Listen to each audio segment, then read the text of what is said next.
Hello everyone and welcome to the channel. So today I'm just going to be talking about, is sim racing possible on a controller, and basically can you be competitive? So after a few hours of research and stuff, looking at different games like Assetto Corsa Competizione, iRacing, R Factor 2, stuff like that, and Wreckfest. In general, any car game that's not, it can be on PC, Xbox, PS4. Just looked at games in general to see if it is a standard that if you want to sim race, do you need a full-on wheel setup with pedals and stuff. So what I've decided is, to sim race with a controller, you have to find a game that will basically is controller friendly in a sense. Like say Assetto Corsa, like you see on screen now, I do say it is controller friendly. You do get to change your controller settings and they do help you in general drive the cars better in ACC. Whereas something like iRacing, I don't believe playing on controller is actually worth it in iRacing, because at the end of the day, someone on the wheel will always beat you no matter how much time you put into it. And I've watched a few videos and stuff and looked at a few subreddits of people talking about, how do I put it, trying to race wheel people or at least set a decent time, and they couldn't do it because basically the game is set up for a wheel, or is prioritized wheel players over the small group of people that do use controllers. So at the end of the day, it will come down to, what I believe is whether you can actually, whether that game actually supports or actually cares enough about controller players to basically support them in a sense. And the other part I haven't talked about yet is whether you're going to be willing to put in the time and effort to basically get good on controller. Because say on Assetto Corsa Competizione, as you see here on screen, this is actually controller gameplay, and I've been playing this since this game came out, and I'm still running lap times like 130, 128 at most around here, whereas wheel players can run say 123s around here easily with pushing it just a tiny bit. So, and you also have to take into account, yes, certain cars are better than other cars, but then you also have to take into account my controller settings are not the same for everyone. I've made my own after looking at a few videos, and your controller settings will probably also be different depending on not only the game, but I know some people actually change their controller settings based on what car they're in. So say their car is understeer, they'll turn up the steering sensitivity just to kind of counteract that. And say, let me see here, because I have a whole list of stuff I'd like to talk about. And for those that do choose to play with controllers over wheels, because I know during the pandemic not everyone can afford a nice fancy TMX or whatever they call it wheel. I completely butchered that name probably. But basically, if you want to play on controller, I'd say, and you also want to know, does this game, is it controller friendly? I'd say join the community that game has developed, so that you can hear from the actual players themselves rather than some Google bot saying, yeah, you surely can do it. Because they will give you a full-on, say, I've joined Basic Ollie's Discord server, and I've learned a lot about GT Sport without even playing it, because I used to think GT Sport was only wheel players and that controller just didn't exist. And I actually found out that a lot of the pro players did start off with controller and they were really good. And that basically opened up my field of vision a bit for GT Sport.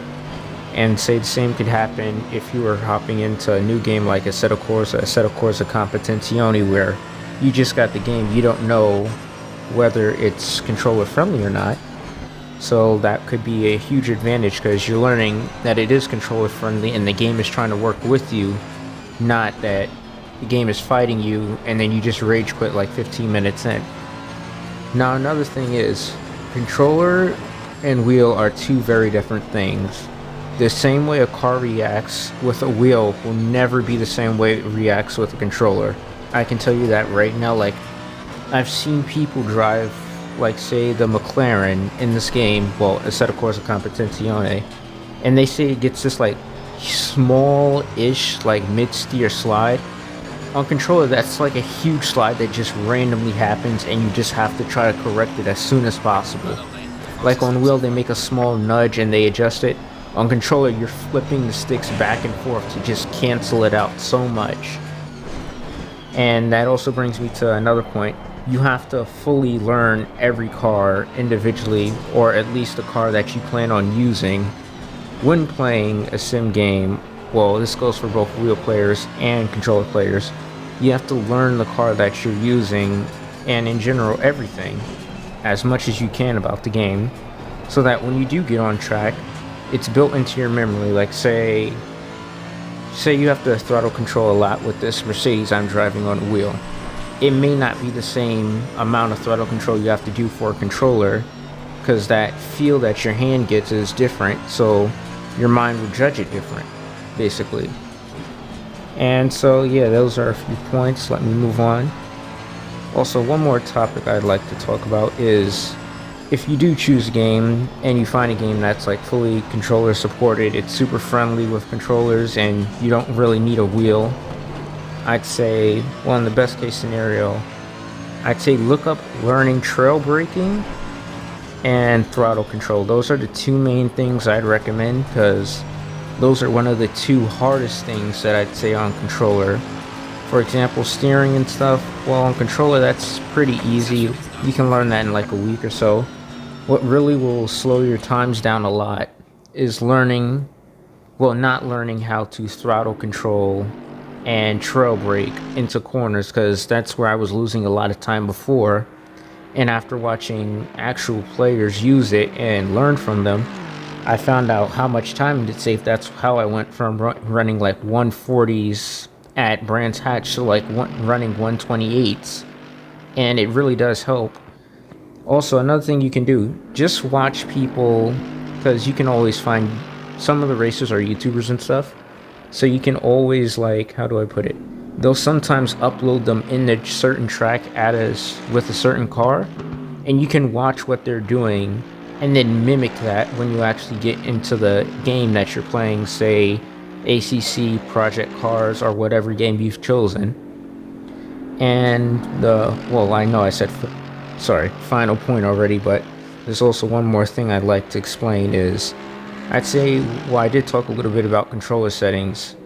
I'd say ask the community, do you really need to mess with your controller settings? Because if you don't, I recommend leaving them alone.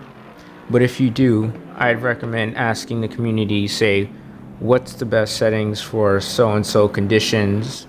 And like, I don't know if all games support it, but like, leave a preset for controller settings. Like, say if you're racing in the rain, leave a preset that you know you can handle your controller in the rain, and then leave another preset saying that, yeah, it's now dry, so let me change the sensitivity or so here.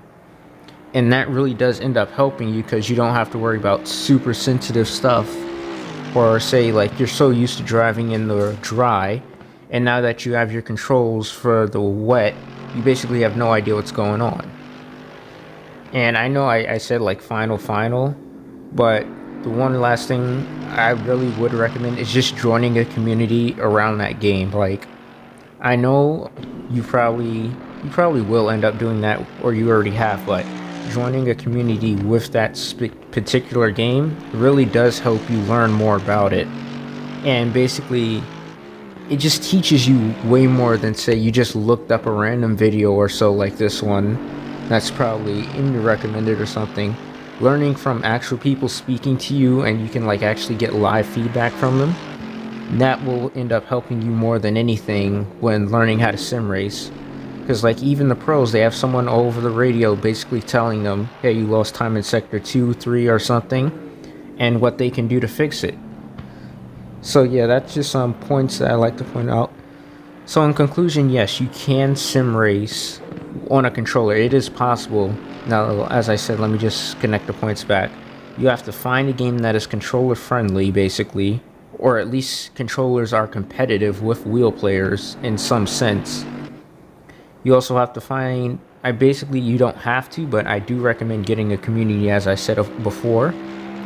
Also, I highly recommend watching real people actually drive these tracks in real life, because you'll see how different it is from in the video game.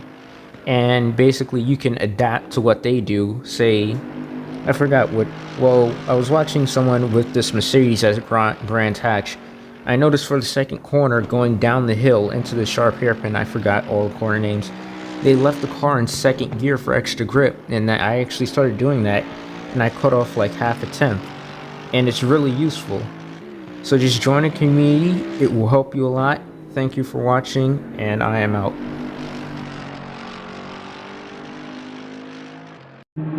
Waste another day, eyes on my display. You say we need a change, and I feel that you mean it. You mean it, but you're so right.